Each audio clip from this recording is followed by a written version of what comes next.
You are 12 years old and you are standing on a corner, not doing anything. That is the point.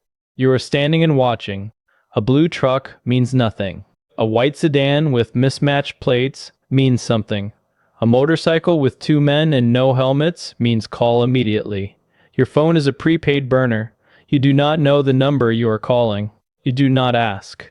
You are paid 300 pesos a day, which is more than your father makes in 2, and all you have to do is watch. You are a halcon, a hawk. You are 12 years old and you are already inside it. You just don't know that yet. Level 1, the halcon, the lookout. You were recruited by an older boy from your school. He wasn't even scary. He had new shoes and a phone with a clean case, and he said it was easy money. He was right, it is easy money. That is the most dangerous thing about it. You learn the shifts, morning, afternoon, night. Different boys on different corners. You never meet most of them. You don't want to. Knowing people means knowing things. Knowing things means being a witness. Your mother thinks you are at a friend's house. She works 2 jobs. She is tired all the time.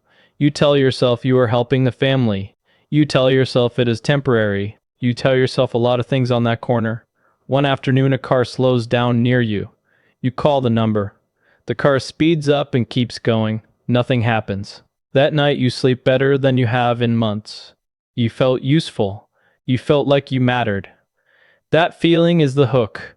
That feeling is more dangerous than the 300 pesos. The weeks pass. You get a new phone. The calls become more frequent.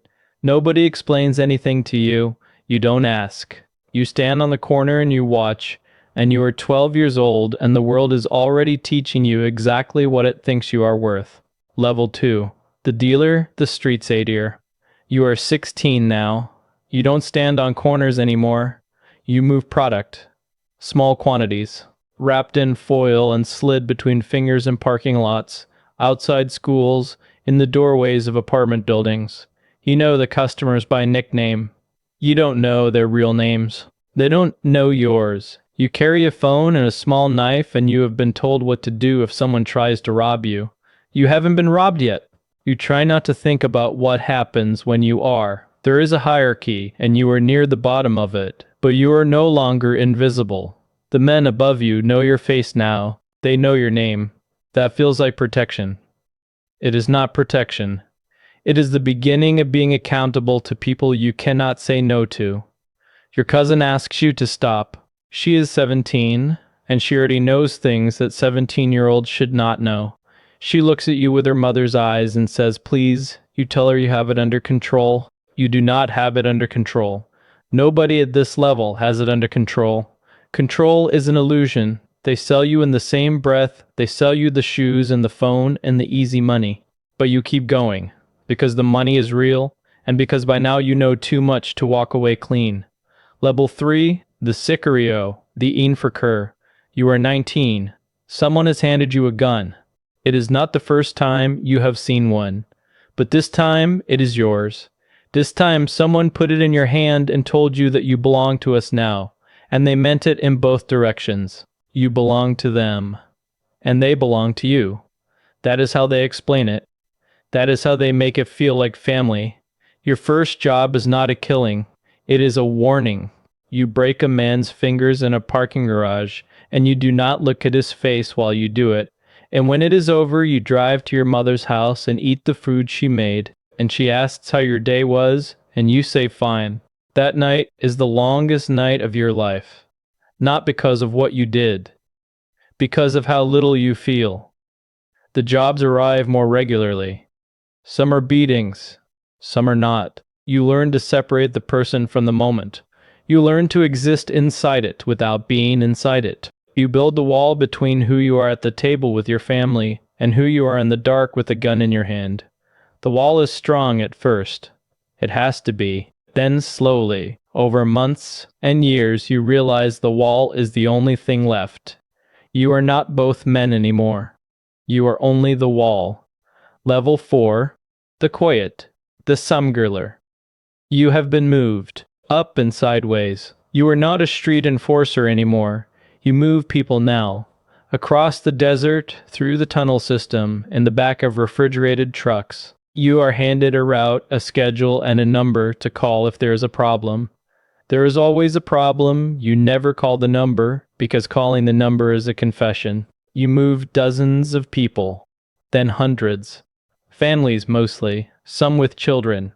The children are the part you don't talk about. They cry in the heat. They stop crying when the heat gets worse. You keep moving because stopping costs more than arriving. On one crossing, you lose a man. He was 43 years old and came from Guerrero, and he had a photograph of his daughter folded inside his shoe. He died somewhere between the second and third waypoint, and by the time you reach the other side, there are people waiting who want to know where he is. You tell them the desert took him. Nobody says anything else. You keep his daughter's photograph for a week. Then you throw it away. Not because you want to, because keeping it is the one thing you cannot afford. This is the level where the money gets real. This is also the level where the thing you traded for becomes real. You try not to do the math. You are good at not doing the math. Everyone at this level is. Level 5, the enlace, the coordinator. You coordinate now. You don't cross the line anymore. You sit on your side of it and manage the people who do. You have a phone that is changed every 10 days. An apartment registered to a name that is not yours. A car registered to a company that does not exist. You live in the gap between official and unofficial, and in that gap you are, theoretically, untouchable. You manage 3 routes. You manage the coyotes. You manage the relationships with buyers on the other side. You speak English fluently. That is why you were promoted. You speak it on calls with men in Arizona and Texas who never say what they mean and whom you never meet in person. And the calls are short and the language is clean and everyone pretends they are talking about something else. Your family believes you import car parts. Your mother is proud of you. You have moved her into a better house. You paid for your sister's quinceañera. You are a good son. You are a good son who is very good at a very specific kind of invisible. The first time you are almost arrested, a policeman you have never met lets you go without explanation. Someone above you arranged it. You don't ask who. You understand then, for the first time, fully, how large this is. How many people are holding the roof up? You are one of those people now. Level 6. The plaza boss. You run a territory, not the whole state. A section of it. The cities along the route, the collection points, the local law enforcement relationships, the distribution network, the conflict resolution when 2 crews argue over a corner. You run all of it. You have men. That is what they are called. Men. They are 19 and 20 years old, and they call you Jefe, and they would do anything you ask, and that is the part that keeps you up at night if you let yourself think about it. You try not to. The politics are the hardest part. The cartel above you wants numbers. The cartel beside you wants your territory. The government wants plausible deniability. The community wants to be left alone. You are managing 4 different kinds of silence simultaneously, and if any one of them breaks, you are the one who answers for it. There is a meeting once a month. Encrypted phone. You report the numbers. You receive next month's targets. You say yes. There is never a conversation about whether you want to. There is never a question about what it costs you. You say yes, and you deliver and everyone stays alive. Your daughter is 3 years old. She calls you Papa, and runs to you when you come home, and she doesn't know anything. And you would like to keep it that way. You are not sure that is possible anymore. Level 7. The contator, the money man. You don't touch the product. You never touch the product. You touch the money. Not physically. The money moves through layers. Shell companies, real estate transactions, car dealerships, import-export businesses registered in Panama and Delaware and the Cayman Islands. You understand finance better than most bank managers. You have to. The men above you depend on it entirely. You are educated. You went to university. You started here doing the books for a logistics company that you understood within 6 months was a front. You had a choice. You made it. You told yourself it was temporary. You've been telling yourself that for 11 years. The numbers are incomprehensible to a normal person. The scale of it, the movement of it, the way it slips through institutions and emerges on the other side as property, as equity. as a legitimate business on a street corner in a city no one is watching. You have a wife who asks nothing. That is what you need her to be, and she understands that, and you are grateful in a way you cannot say out loud. Your marriage is a silence you both maintain with great skill. At night you run the numbers again, not because you have to, because it is the only time you feel completely in control of something. The numbers are clean. The numbers always balance. That is more than you can say for anything else in your life. Level 8. The Commandant, the regional commander. You control the region, not a plaza. The region, the logistics, the politics, the protection payments, the relationships with politicians who need to be managed, the journalists who need to be silenced or bought, the rival factions who need to be watched. You have not fired a gun in years. You do not need to. There are men for that. Layers of men for that. You are far enough removed now that the violence is an abstraction. You hear about it in reports. You authorize it the way a CEO authorizes a budget line. Someone puts a name in front of you and you say yes or no, and that is all. That is the lie you tell yourself, that the distance makes it clean. You have 3 phones. You sleep 4 hours a night. You have a security detail you trust and a detail you don't trust, and you know which is which, and you manage accordingly. You trust no one who works for you fully. That is not paranoia. That is how you have stayed alive. Your son is 15. He is smart. He is already asking questions. You have had the conversation you hoped you would never have. The one where you tell him he will go to university in another country and never come back here and live a different life. He looked at you with eyes that already knew more than you had said. You have not slept well since. Power at this level does not feel like power. It feels like being the tallest person in a burning building. Level 9, the capo, the kingpin. You have been at this level for 2 years, and you will not sleep in the same house twice this week. You are the most powerful person in a very large room. You are also the most wanted person in 3 countries. There are drones, satellites, phone intercepts, informants you haven't identified yet. There is a bounty on your life from a rival faction and a separate bounty from a government you have been corrupting for 15 years. And both numbers are high enough that men you have known for decades will calculate them against their loyalty.